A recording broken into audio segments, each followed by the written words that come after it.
The story begins with a wedding taking place in the Vairoman Empire, and the priest, in the name of God, declared the couple husband and wife. After the official part was over, live music started playing, and the reception began, where the guests relaxed. The tables were covered with a variety of dishes, and no one could pass by without trying at least a piece. Meanwhile, the bride, Laliella, who used to be Fowler and is now Duchess of Elmano, looked at the people with longing. Without looking at her maid, she turned to her, saying that she was very hungry and would like something to eat.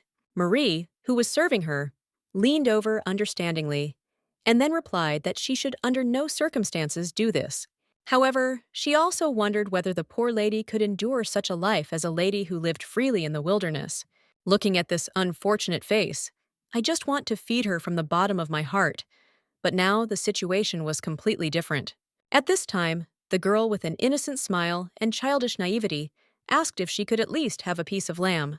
Hearing the refusal, she said that Marie was too categorical. The maid only replied that it was not all over yet. They explained to her that there was something more important than the wedding. The smile immediately disappeared from Laliella's face when she remembered this.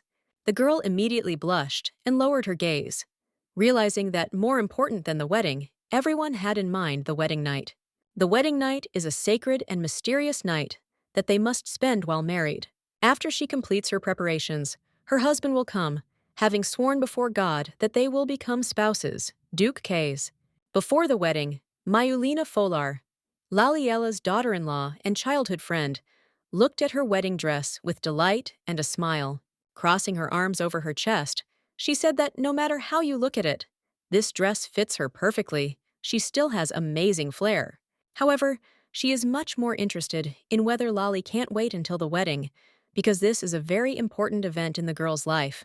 She replied that not really, because she was more overcome by anxiety, since she did not know what and how to do as a wife.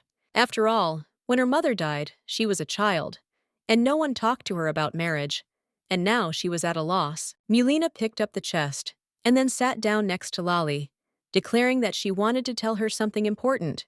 The girl with a smile asked her friend if she had heard the first wedding night, without which they would not be able to consummate the marriage. Laliella replied that she had heard from her friends about the first and joint night after the wedding, but no one explained to her the details. Mulina pointed to the box and replied that, although it was not visible from the outside, the woman had a deep hole hidden. After that, she picked up the key, continuing to explain that the man has an oblong genital organ. After that, the girl began to insert the key into the keyhole, while Lali tried to understand why she was saying this. Mylena said that an intimate relationship is when a man's sexual organ penetrates the hole and they become one. Laliella, interested in the conversation, began to ask if the penis was as long as this key. The friend gave her a very ambiguous look, which raised even more questions from the unaware girl. Then Mulina smiled, explaining that it is usually much longer and thicker. In addition, there are 2 round bags hanging below. However, that's not all. It is usually soft and hangs, but then it rises, swells, and becomes hard, like a rolling pin. Mayulina waved her arms and showed how it was growing, after which she reinserted the key into the keyhole. The girl explained that he moves back and forth in the hole, and when everything in his head becomes clouded, the seed will pour into the very depths. Lali thought that not only would such a big thing come in, but it would also be repeated dozens of times. Such stories made her even more agitated, and she was lost in her thoughts. But Mulina called out to her. The friend worriedly asked if she was okay, and to stop explaining to her. But Laliella replied that she was fine. Mulina said with a smile that she shouldn't be afraid, because absolutely every girl goes through this when becoming a woman. Once she experiences this dizzying and delicious feeling, she will want to do it again and again. Therefore, she should not be embarrassed and simply trust the Duke, who certainly should know what and how to do. After the wedding, Laliella sat in the bathroom, thinking about this dizzying and delicious feeling. She couldn't believe that she would show him her naked body. He would squeeze it with his hands, and they would kiss.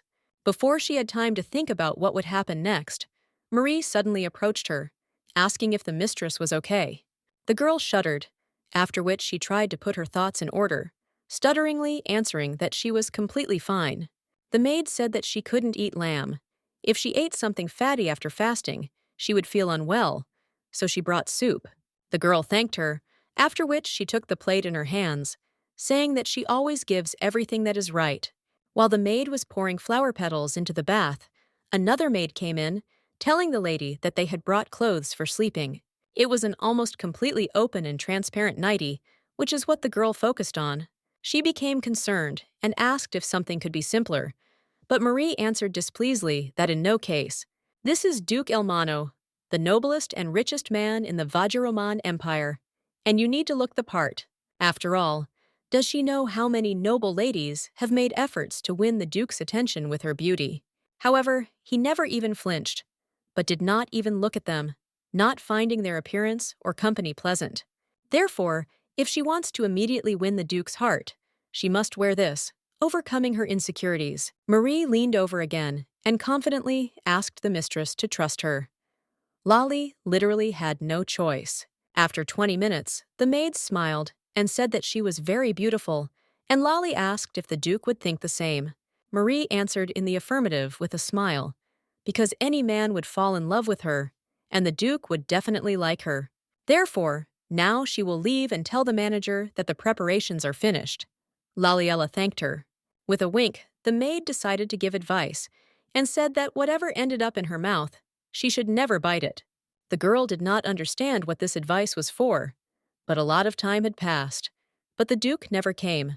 Lali thought that he was cold towards women, and maybe on such a day he sat in his office, buried in his work. She then stood up and walked to the door, deciding that she couldn't go out like that, so she'd just listen to what was outside. At that same second, the door opened sharply, causing the girl to get scared, almost tripping and falling forward. On the threshold was Kais, her new husband, who was ready to spend the first night with his wife. Laliella immediately blushed when she saw him, thinking that he was standing too close now, and she was feeling awkward. Looking at him, she asked herself what he would do, thinking first of all about hugging him or kissing him.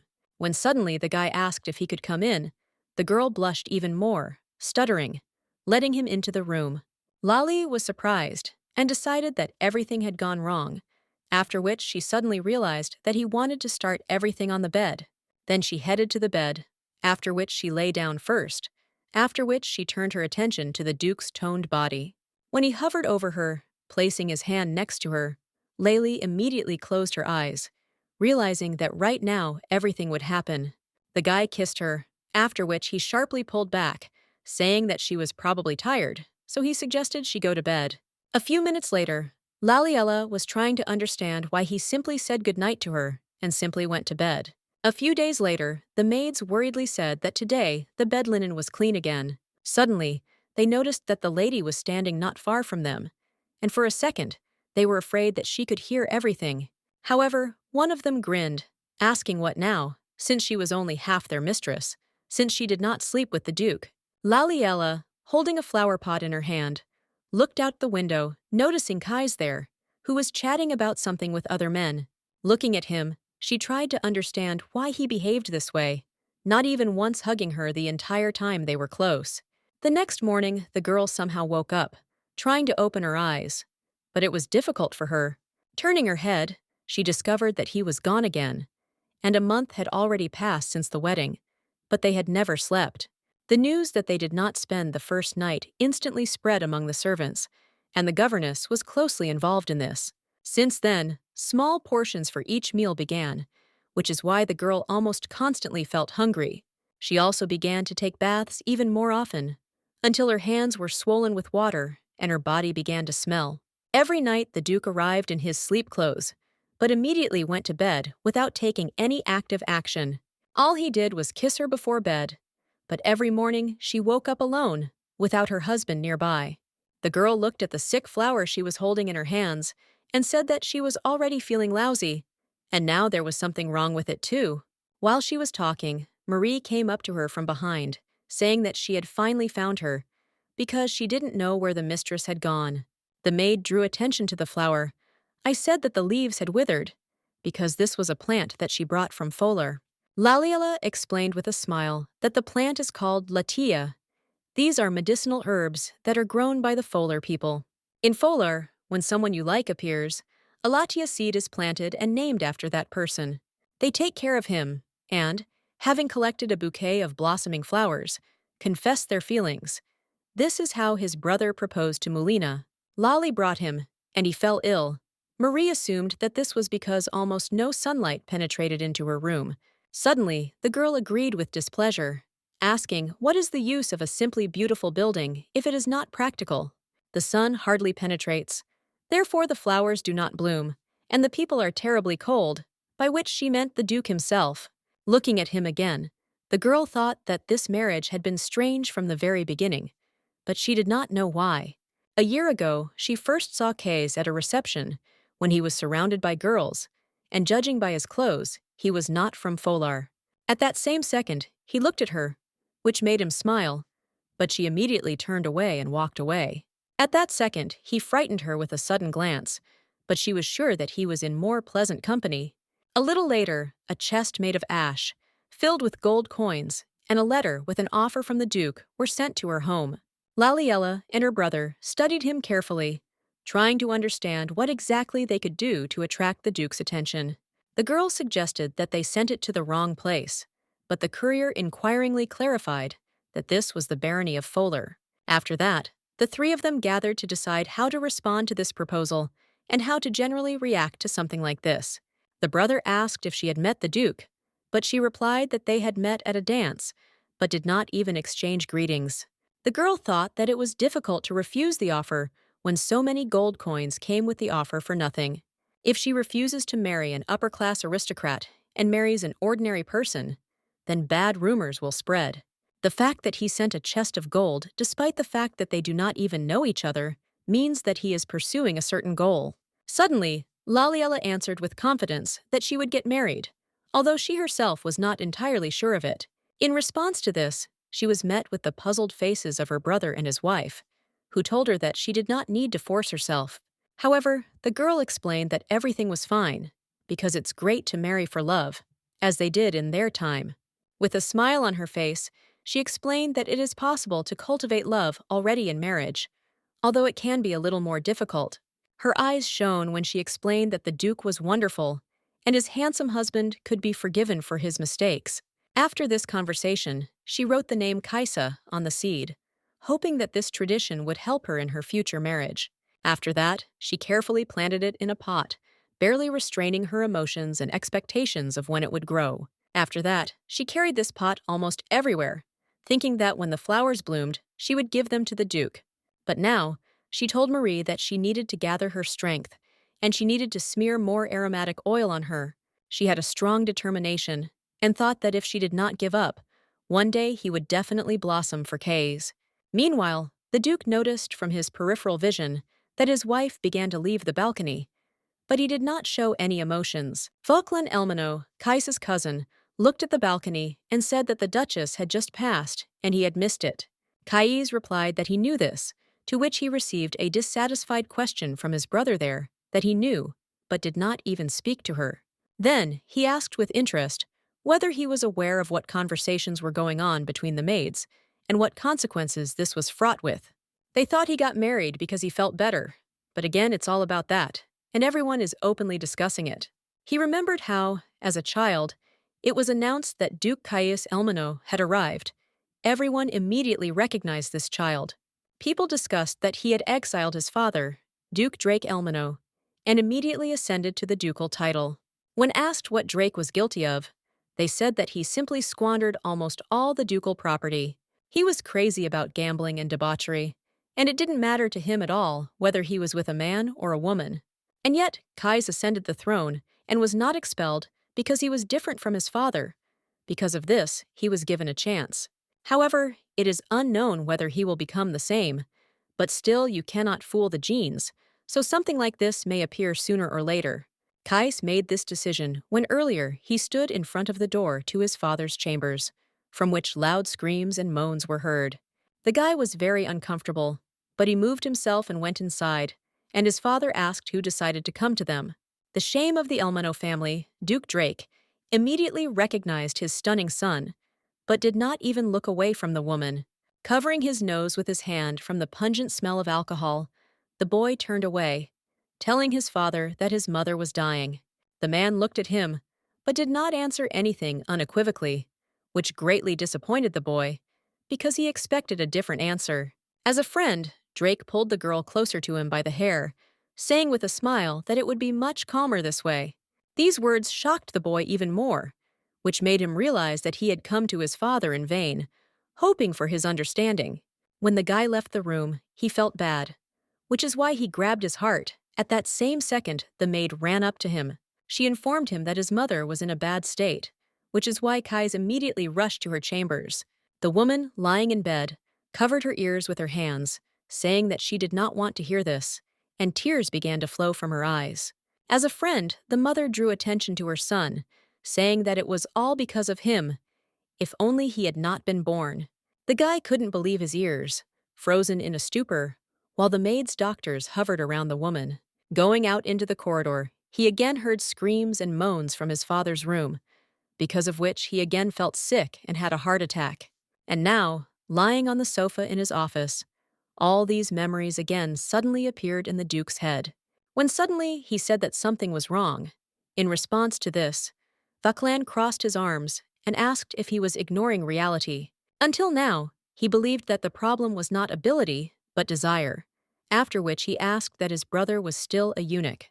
At first, Kais became angry, but then calmed down, answering that the doctors said that there was nothing wrong with his body.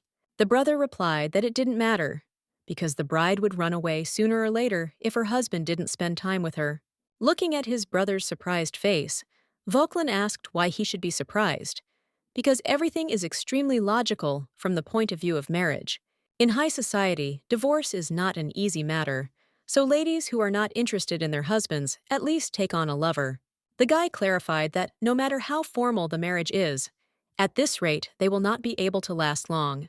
Caius did not listen to his brother's suggestion, after which he jumped up from his seat, and he asked where he was going. The Duke himself decided to take a bath, and sitting in the hot water, he asked himself why he didn't think about it in the first place. He was intoxicated with the happiness of marriage, in fear that she would marry someone else, and he hurried to propose to Laliella. However, the guy was still trying to understand what was wrong with him, because he could neither hug her nor even really talk to her. If this goes on, it's only a matter of time before she finds a lover to live without his direct participation. After the bath, he went to his wife's room, after which he knocked, but did not hear any answer from inside. Entering the room, the Duke began to look around, assuming that there was no one inside, but realized that he was mistaken. Laliella approached him from the side, greeting him, in response to which the guy only glanced nervously in her direction. When Laliella approached him and put her hands on his chest, the Duke became even more nervous, but tried to hold on. Meanwhile, the girl decided to take the situation into her own hands, sitting him on the bed and immediately asking him to hug her. After the kiss, the guy threw her on the bed and began to caress her, when he suddenly stopped, asking her for forgiveness. The next morning, Laliella woke up screaming, holding her hand out in front of her, and then slowly began to come to her senses. Meanwhile, Marie thought that she had a good feeling today. They would probably spend the first night without any problems. Approaching the room, she knocked on the door, thought that they were still sleeping, but decided to visit them anyway. Her smile immediately disappeared as she approached the bed, seeing the mistress wrapped in a blanket, and then asked if she was okay. At that same second, the girl's head poked out of the blanket, completely covered in tears.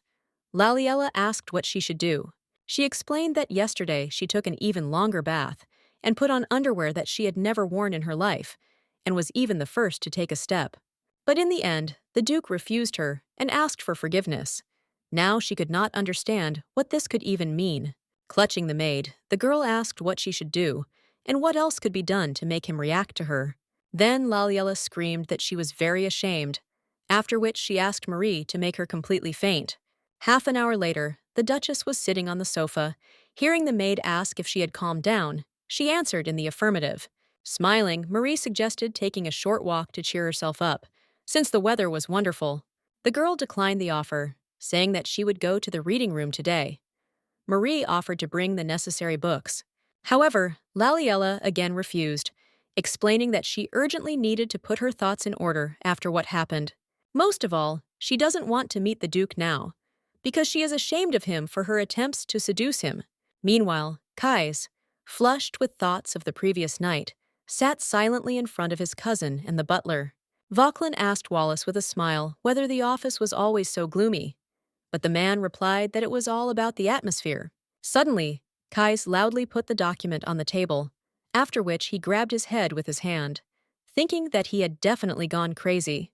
Clasping his hands, he tried to understand how everything got so confused and why he lost his breath, and he ran out of there. His father's toys that lived on the estate disappeared as soon as he was banished. He hoped that this would help get rid of the problem. After receiving the title, he was incredibly busy. Painful feelings and memories gradually dulled. However, when he saw such a frank image of Laliella, all these memories came flooding back to him. At that very moment, he began to find it difficult to breathe, and his wife turned to him in concern, while the Duke continued to tremble.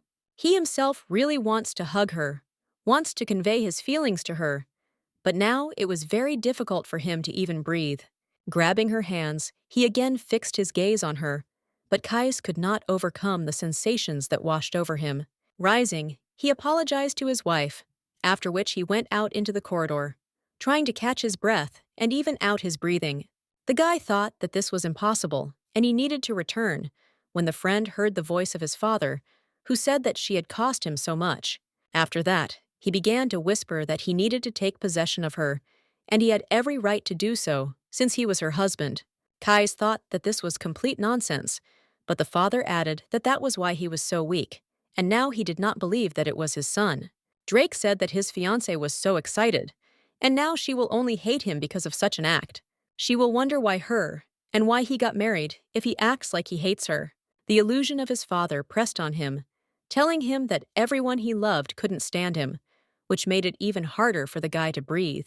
Then Drake asked his son if he knew what would happen if he left his woman without proper attention and affection. And now, sitting in his office, he thought that this was just a nightmare, but the anxiety never left him for a minute. Then he decided to turn to the butler, who was a very reserved person, so he could try to help him. The Duke asked if he had served on the estate even before his birth. The man was surprised to give an affirmative answer. Kais, with all seriousness and interest, asked if he had told him about all the things that his father had managed to do. He needed to find out in order to understand his problem, and perhaps some spontaneous solution would appear. The butler thought for a moment, then gave an affirmative answer, trying to remember if he had missed any details, after which he said that he and Mr. Vauquelin took care of the traces and destroyed everything they could find. It took a long time, but he told him everything, so he can be sure that nothing was left untouched. Kais frowned while Vauquelin asked what was wrong with a smile on his face, but the Duke moved away from the topic. The Duke thought that he couldn't tell anyone about yesterday's hallucinations, because doing so would only make things worse for himself. There may be rumors that he has gone crazy like his father, because there are still many who want the fall of the Elmano family. And now he still couldn't calm down, so he needed to quickly find a solution to his problem. When suddenly all three turned around, noticing the maid entering, Wallace approached her and asked what happened. The girl replied that a letter had arrived from the Marquis de Marquise, and they also asked to urgently deliver it to the Duke. The letter said that on August 1st, 3442, the wedding of the Marquis of Allen and the Count's daughter, Areta Lamona, would take place. The butler recognized this lady and then asked who asked to give it, but the maid also didn't know because it was handed to her too. When the maid left the office, she came across the head maid, who was talking with the governess. Approaching her, the young girl began to whisper something conspiratorially in her ear, after which she received a bag of money. Then the woman said that she saw a lady with scarlet hair come out of the office 2 years ago, also half naked. There are so many families with similar hair color. This is definitely Lady Areta. She and the Duke were often seen together at social evenings. But since there was no talk of marriage, most likely she must be one of his many mistresses. The head maid stated that it was obvious that the Duke had a preference for women with seductive curves like hers. The governess replied with a smile that the current wife did not have any charm that could attract a man. The maid said that this is exactly the case when a hillbilly who knows nothing is brought into the family. Her poor noble family receives wealth, and the Duke can easily take mistresses without worrying about his reputation. With a smile, the woman added that in bed, she was also clearly no better than a log, since the Duke did not spend the first night with her. At that same second, Laliella and Marie walked past them, giving them a dissatisfied and disdainful look. The women immediately changed their faces, smiled at the Duchess, and wished her good morning, trying to be respectful. The girl greeted each other, and the governess said that she was just on her way to talk to her, and she asked what. And the woman explained that making friends and communicating with noble ladies from secular circles is an important duty. There is a lot of talk in society because a month has already passed since the wedding. She still has not organized a reception. Laliella never thought about this, since all this time she was unsuccessfully trying to resolve the issue with the Duke. The governess asked what would happen to Duke Elmano's reputation if she continued to behave this way. The girl replied that she understood everything, adding that today she would decide on the date, after which she would inform her about it. The woman stated that she still had a lot to learn, so she did not need to do anything that might attract criticism. At least one of her duties should be performed properly. This statement sounded like a reproach towards her. Marie, looking after them angrily, asked with a dissatisfied look why they were becoming more and more arrogant every day. They say that Madame de Viry is just a distant relative of the Duke, but by her behavior, anyone will decide that she is his aunt.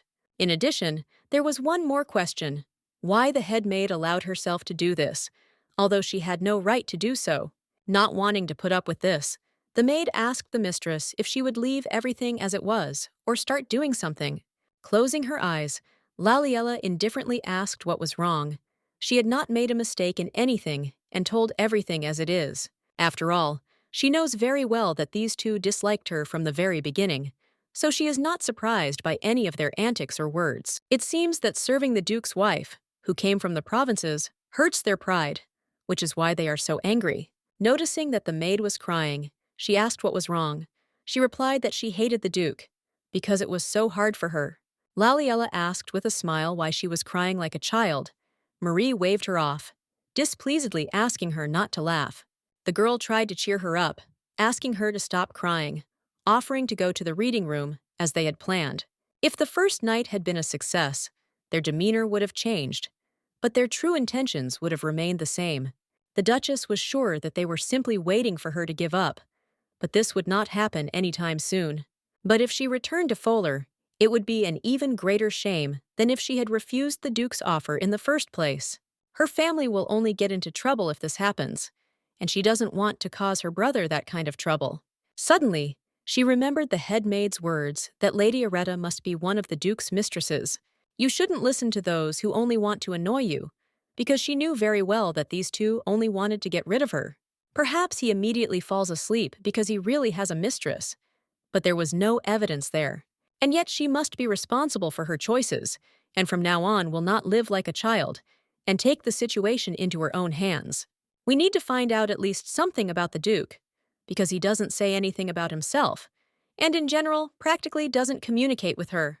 He always looks at her with such indifference, which makes one wonder why he proposed to her in the first place.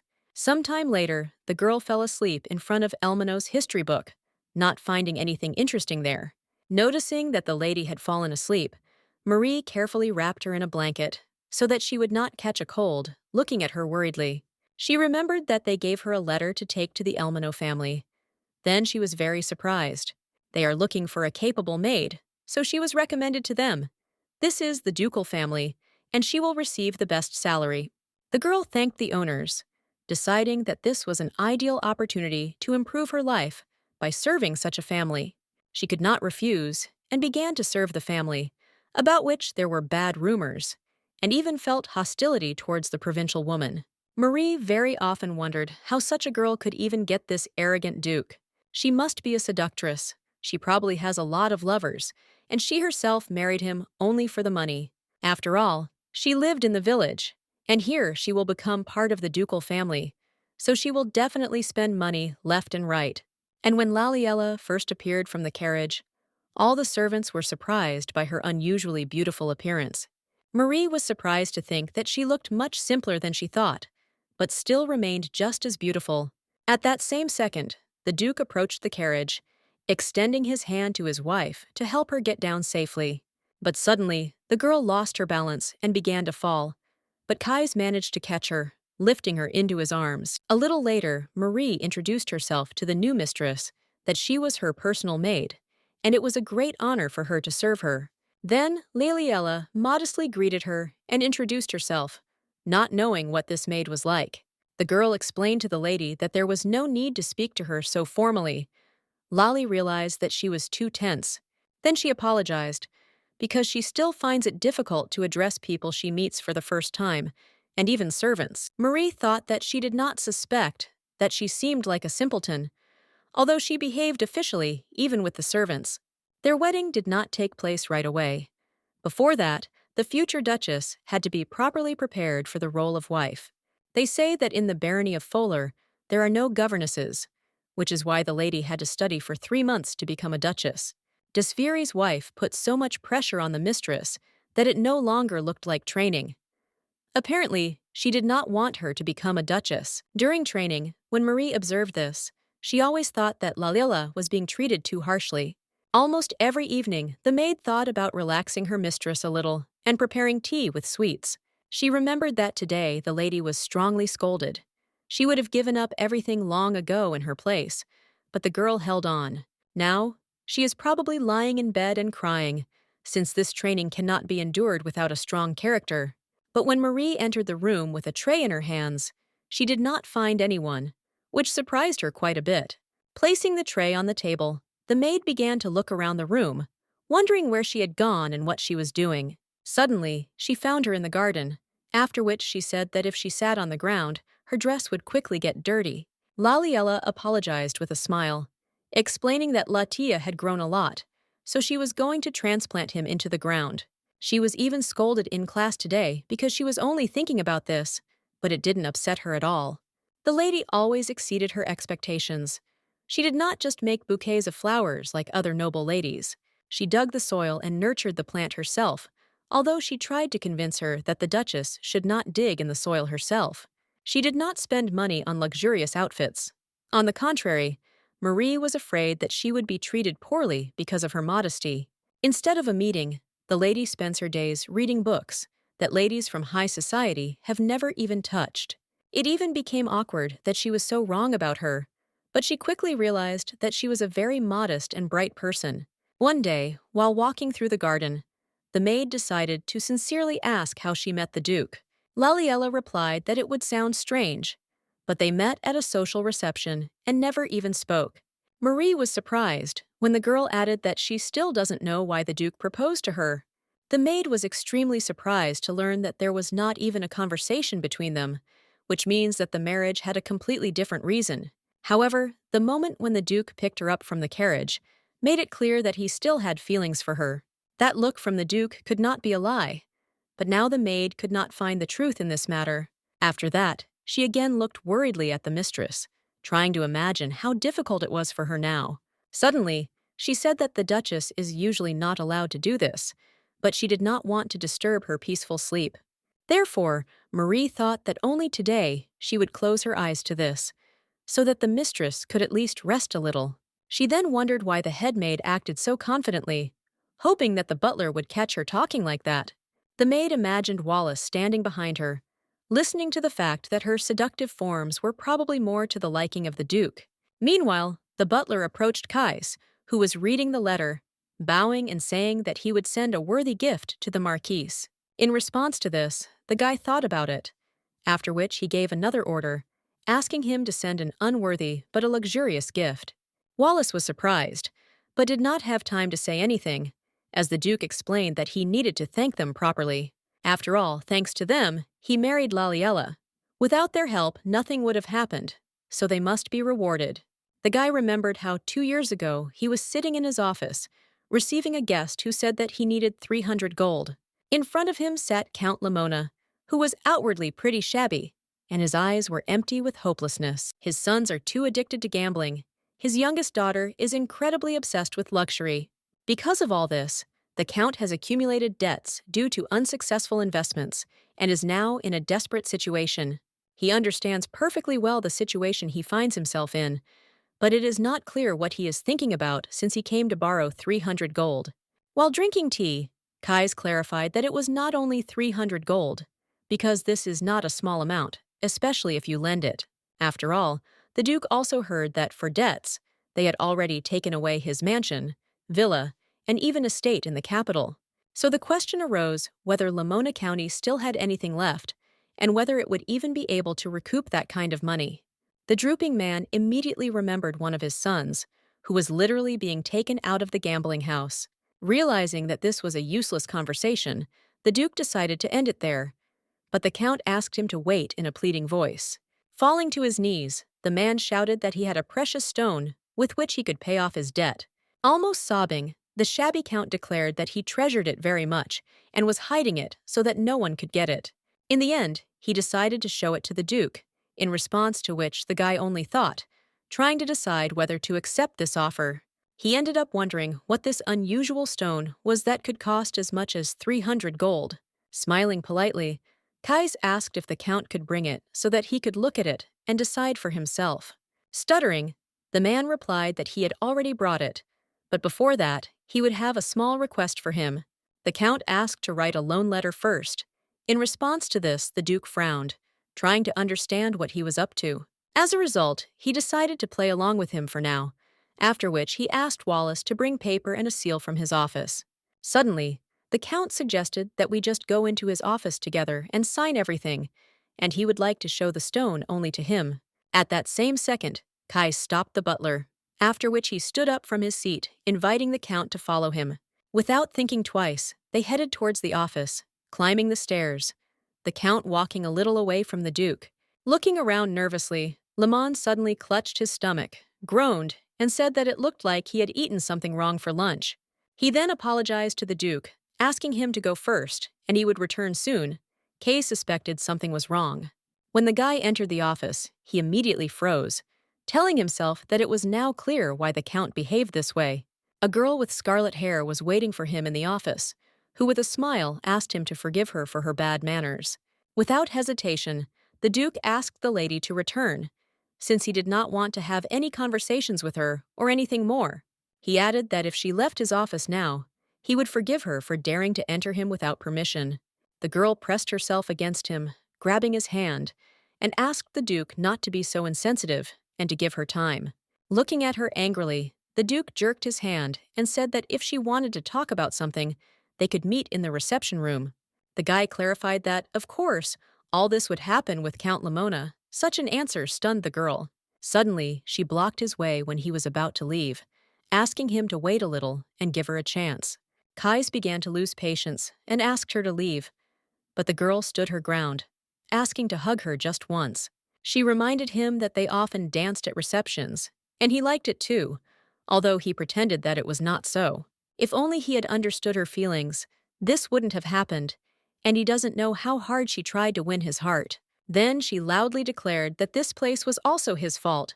From these words, the Duke's face froze and darkened even more. Memories immediately took him to his mother's funeral. When he stood in front of the coffin and looked at the peaceful face, he also recalled his mother's words when she said that if only he had not appeared, she could have saved this marriage. She very often asked whether her father's actions were not his fault, because it was because of Kai's that he led such a dissolute life.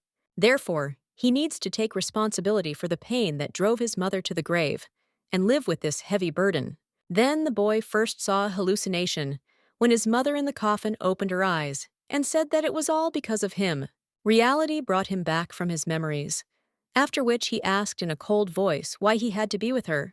The girl was frankly frightened when the Duke approached her, and asked what other responsibility he should bear. Areta did not understand what he was talking about, but the guy explained that he was talking about the incompetence of his father and the bad habits of his brothers. He also did not forget to mention her stupidity, after which he asked why responsibility for all this should lie with him. He began to cry. She told the Duke that she was not asking to marry her, but tearfully asked him to at least make her his mistress. After all, if she does not accept her, she will have to marry the Marquis de Marquis, although she really does not want this marriage to take place. Kais replied that this man was quite a rich man from the high nobility. He could be considered one of the 5 fingers of Vajraman. Therefore, he did not see any disadvantages in this marriage, which could benefit her and her bankrupt family. Not only will she be able to pay off all debts, but she will also continue to live in luxury, so he does not see any problem. The girl also contorted her face, answering that he was an old man and 30 years older than her, and besides, he was not suitable for her at all. She explained that this would be his 5th marriage, and even some of his children from his former spouses are now much older than her. In addition, the Duke must know about those worldly rumors about him that are still circulating, and in which people clearly believe. Not only does he have intimate deviations, but on top of everything else, he calmly beats both servants and family members. And such a person asks for marriage in exchange for paying debts, after which she asked the Duke if he didn't feel sorry for her at all. And then she began to ask herself why she had not yet gotten married, at which time Kai's only sighed heavily. Suddenly, he asked if this was not for the best, because he should quickly get rid of his daughter, obsessed with luxury. Her father doesn't care who he gives it to, Duke Elmano or the Marquis de Marquise. The truth is completely different. The whole point is that it is more important for him to pay off his debts, if now he is only worried about his fate and reputation. Of course, he is not going to take part in this in any way, no matter how much he is asked or begged. Then the guy said more rudely that even a dog would have understood such a refusal, after which he asked to immediately disappear from his sight.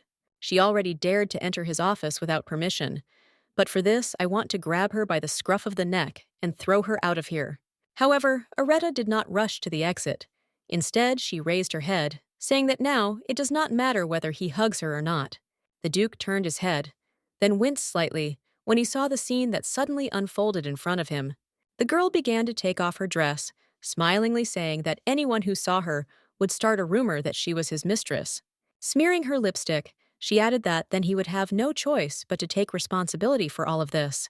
The girl again blocked his exit from the office, with a smile on her face, mentally asking him to kiss and hug her. She could definitely promise that he would like it, and now she was waiting for the Duke to suddenly change his mind. Kais slowly extended his hand to her, while the guest thought that Duke Elmano was after all a man with his own nature. She remembered that she had barely convinced her father to try this thing, and now she couldn't miss such a chance. You need to try to hold out so long that everyone thinks that there is something between them, then everything will resolve itself. Suddenly, Kais took her by the shoulder and pushed her away, threateningly asking if the garbage in his office had not yet been thrown into the ditch. Standing with his back to her, he suddenly heard the girl say through her tears that he couldn't even hug a woman. She did not understand his behavior, so she asked whether he was a eunuch or just a coward. Perhaps both. But if he tries to leave like this, she will tell the whole secular society that he is clearly good for nothing. Raising his head, the guy unexpectedly agreed, saying that although it was tiring, the idea was quite excellent. Areta shouted that she was not lying. She would really spread these rumors, make sure that everyone would call him a eunuch. At that very second, Wallace came running in response to the scream, who worriedly asked the gentleman what had happened.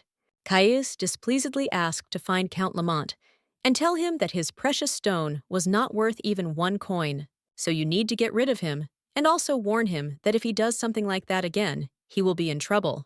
After some time, the father took Areta out of the office, simultaneously wrapping her in a cloth to cover her from prying eyes. Turning his head, Wallace, out of the corner of his eye, noticed the headmaid, who hid, spying on what was happening. That same evening, the servants were given the order to put the mansion in order, after which a huge amount of work began. When Vauquelin came to the Duke, he was very surprised, sincerely not understanding why the work began so late. He decided to clarify whether he cleaned everything here because a woman came here, but he asked to watch his words. Kai said it took him 8 years to restore the family's honor and assets, but they would never forget Elmano's shame. If he shows weakness now, then everything will collapse. His brother replied that he perfectly understands his concern.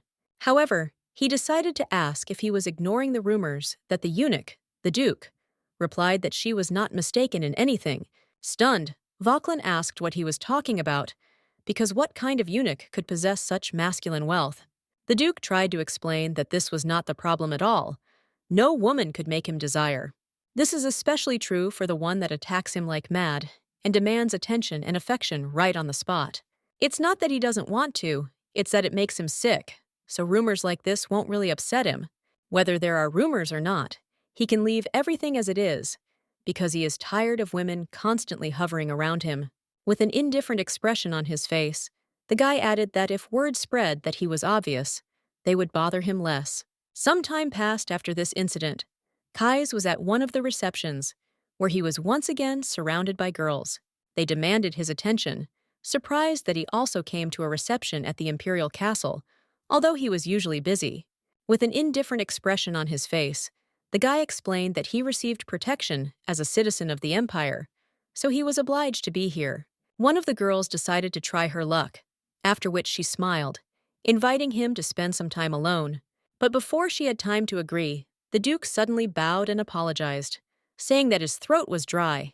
When he walked a short distance away from them, he thought that the rumors about him seemed to have no effect. After this, the Duke took a glass of wine, watching from the side the guests who were having fun and chatting pleasantly with each other.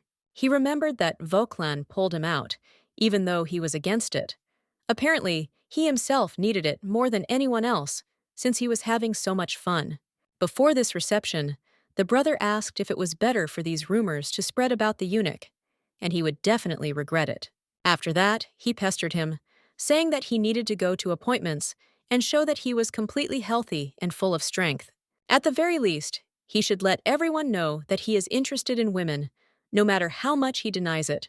He was so annoying that he had to go, but he attended only the most important receptions, where, as always, there was only bustle and noise. Looking closely at the guests, the Duke tried to understand why everyone wore so much shiny and bright jewelry. He decided to himself that he needed to know when to stop, after which he took a sip of wine, seeing the silhouette of a girl through the glass. As he lowered his glass, he noticed a blonde who wasn't wearing any fancy jewelry and looked rather ordinary. Looking closely, he thought that she was simple-minded and ordinary, but at the same time, the question arose about who she was. Compared to others, it's too simple, but at least her eyes hurt less from her outfit, which didn't really shine. After that, he decided to watch her a little, how she interacted with other ladies, and winced from alcohol. But at that very second, her look changed when she saw the sweets. The guy was surprised at her change of mood every second. However, he did not remember saying hello to her, and now he was trying to decide whether we should correct this oversight. When their gazes met, Kais looked away, thinking that there was no need to guess who she was anyway. He understood perfectly well that once they met their eyes, she would come up on her own. He just needed to wait a little. At that same second, Laliella turned away from him, and the guy looked at her with bewilderment and open surprise. Then the Duke realized that she preferred the cookies to him, which she looked at with more admiration than at him. Suddenly distracted by a man who approached him, Kais told Count Belair that he had organized a great party. The Count thanked him with a smile, after which he introduced his youngest daughter, asking her to greet the Duke. A girl named Rosalind said that it was a great honor that he came despite being busy, and he reciprocated. At that same second, the Duke turned his gaze to the table with cookies, not finding the mysterious guest next to him. A little later, standing near the exit, Kais watched as she left the estate, walking together with a man he did not know. But he didn't know that she had a partner. But he was distracted from his thoughts by the older women who greeted him. The guy endured useless chatter, but the women did not notice this, continuing to ask when he would finally get married. Walking outside, he tried to figure out if the countesses were always so loud, their words still echoing in his ears. When suddenly he noticed the swing on which that rustic lady was sitting, he wanted to and did not expect to see her here. Heading towards her, he thought it was strange that she had not yet stood up and said hello first. Apparently, she was busy with something. Meanwhile, Laliella didn't even pay attention to him, reading a book, and didn't notice that there was someone nearby. The Duke was surprised that the other ladies were busy greeting him, and she was just sitting quietly and reading a book alone. You don't expect such behavior from aristocrats, so she also missed the chance to meet him because of some book. However, he cannot be the first to speak to such a simple woman, since he is an aristocrat from the upper class of the empire. Heading back, he began to wonder why he was even thinking about this, since he himself had decided to run away from people. Sighing heavily, the guy considered himself stubborn, but he understood that now he would not be able to speak to her in any way. Then, he decided that he still needed to return to the hall, but on the way back, he would give her a chance to be the first to talk to him. When suddenly he turned around, hearing a guy with the same hair color as hers addressing that girl. The blonde worriedly said that he had searched her, after which he began to ask why she was here at all. Kais remembered that this man was Baron Lonus Folar, but this was definitely not the Baron he personally knew. The guy explained that his father had recently passed away, and Lonus came to the capital to notify that he had inherited the title. Judging by their similarity, she is his sister, and his overly caring behavior completely speaks of this. At this time, the guy put her shoes on, asking why she was reading a book during the ball, although she should be in the hall. Kais thought that the last Baron Folar was an outstanding scientist, and apparently, their love of books runs in the family. At that same second, the girl answered her brother that she was not here of her own free will. Hearing her voice, Kais blushed. Confused, he thought that her voice was not rude, which made him even more interested in her person. Laliella said Lonais was busy exchanging greetings, so she headed to the library alone. But suddenly, she noticed that men and women had entered there. They were puffing, and then suddenly they huddled together like that. She got scared and ran here to catch her breath a little and collect all her thoughts in order. Kais mentally asked her who would even use the library for its intended purpose on such a night, considering it unusual. Lonais asked why she even went to the library on such a day, because she was supposed to go out with the Viscount's second son. At first, the girl did not understand who he was talking about, after which she said with a smile that he meant that fat badger. Suddenly, they heard a laugh nearby, which is why they immediately turned their gaze in that direction, deciding that it was a cat. The Duke thought that the Viscount had a bad reputation because he chose innocent girls and treated them poorly. The girl asked if her brother knew what he was saying, and he responded by asking what he said that made Lali so angry. Hearing her name, the Duke immediately remembered it, so that there would be no problems in the future if they did meet. Laliella explained that in such a remote place as Folar, there are no points or receptions, and therefore the question arises of what else to do there. That's why she reads books, rides a horse, plants plants, and looks after the village children, so she told him. While eavesdropping, the Duke thought that this was not a typical hobby for an aristocrat, which made her even more interesting. Then Lali asked if her brother knew what that badger said then. He asked why women should read books at all. He explained that if girls were concerned with their beauty instead of such stupidity, they would not be left without suitors. Kais unconsciously grimaced, thinking that the Viscount's behavior was even worse than he expected. And this was only repulsive. Lonais asked with concern if she was silent and just listened, to which the girl gave a negative answer with a smile. She replied that if he had read books and not appreciated women's beauty, he would have known how to conduct a conversation correctly. The Duke was surprised that this girl acted quite bravely, instead of allowing the Viscount too much. Laliella added that he turned red and walked away, while his brother realized that their relationship could deteriorate. Kais thought that she did not look particularly smart, but this was far from the case, judging by her story and bold behavior. At that very second, the girl turned to her brother that there was no need to force himself to come to find her a groom. He's not there because they put the matter off while she was caring for her sick father and didn't have enough time. The thing is that she has not yet met her person to whom she can entrust her soul and heart. With a smile, Laliella added that even if she doesn't meet her, she will simply live with her brother, Mulina, and the people from Folar. Kais did not know that she was caring for her father. It must have been very painful for her to watch a family member get sick. He, like no one else, knows how a loved one changes day by day and how his health deteriorates. There is a feeling of helplessness because you can't help, and over time, your very essence dies along with it. To protect himself, he did not open his heart to anyone else, so as not to get even more wounded than he already was. The Duke was not truly happy or sad, and tried to be as calm and restrained in his emotions as possible. Although deep down he felt only hostility and anger, he tried to show it in public as little as possible. Until now, he cannot get out of this hell, and every day he is tormented by thoughts about everything that happened. And now he only wondered how she could smile like that when she had recently lost her father. Then he wondered why he was even listening to their meaningless conversation, and besides, he was laughing for no reason. Suddenly, Lones decided to ask what kind of person she saw next to her. She, thinking, replied that she did not know. After thinking, Laliella suggested that someone who does not criticize her for reading and does not demand too much dowry. Someone who could send a chest of ash and feldspar, full of gold coins. Kais decided to remember this. A few days later, the Duke asked his cousin where the lands of Folar were, carefully studying the map. Vauquelin was sincerely surprised that Kais was interested in the Duchy of Elmano, where petty feudal lords with that last name lived. With a dissatisfied look, the Duke clarified that he was not interested in small feudal lords, but in where the lands of the barony of Folar were.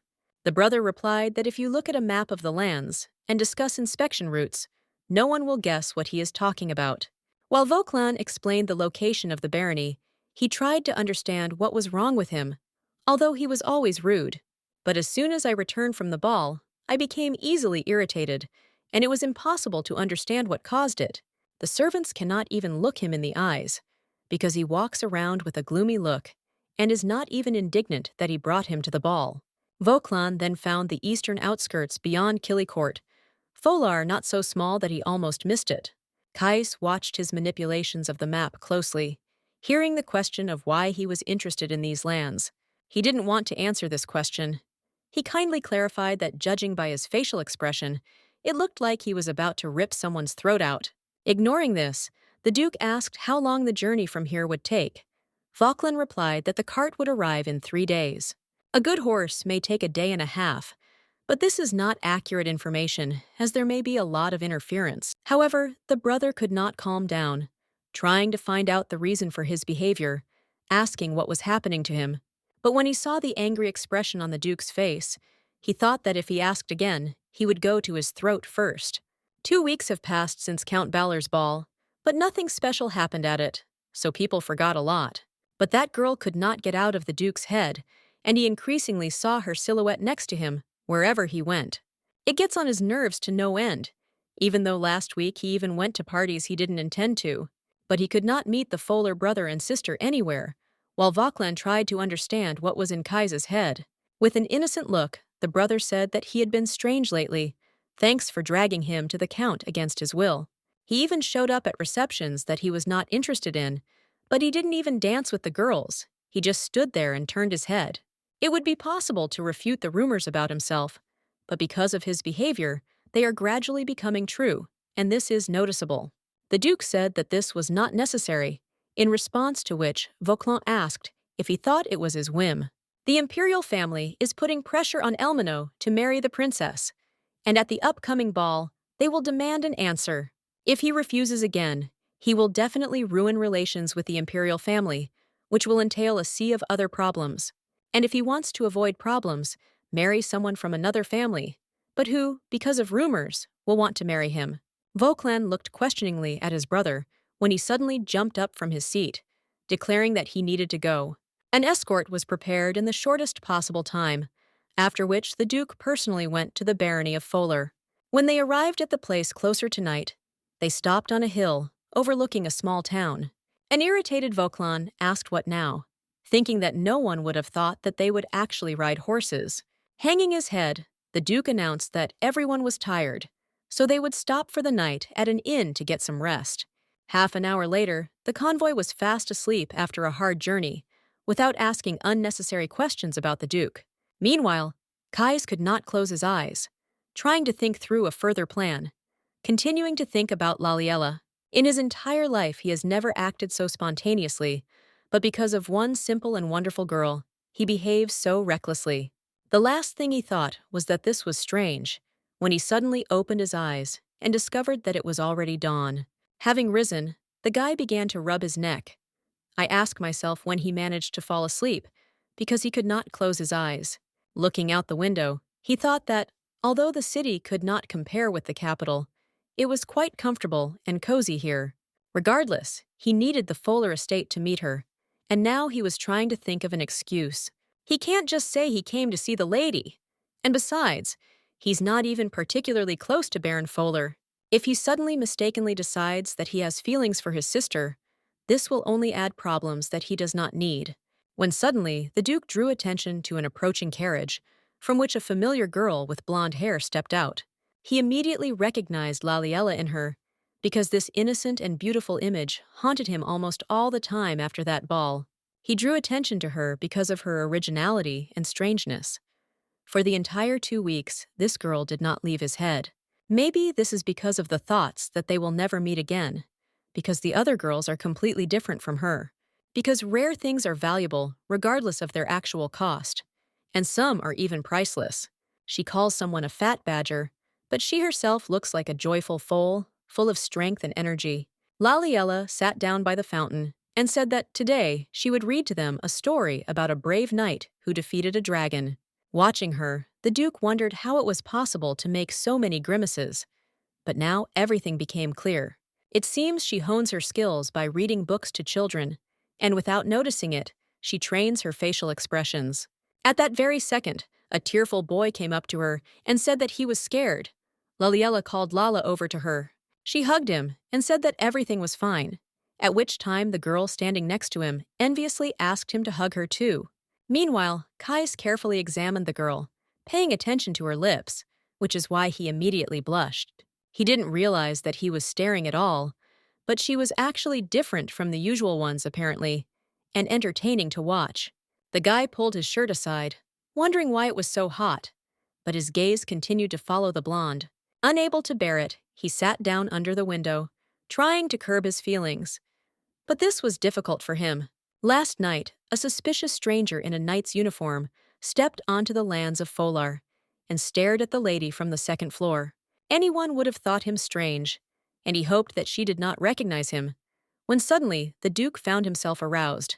He couldn't believe his eyes, after which he stood up, trying to figure out what else this was and what was happening to him. It was difficult to realize that this had happened while he was looking at such a picture that could not fit into his head. However, now he couldn't calm down, although this happens to him sometimes. But it's quite natural, because no one aroused such desire in him, although there were many women who tried to seduce him. Nevertheless, he lived peacefully without any problems. But now this was something completely different that he had not encountered. Kais continued to ask himself how this could happen just by looking at this ordinary woman.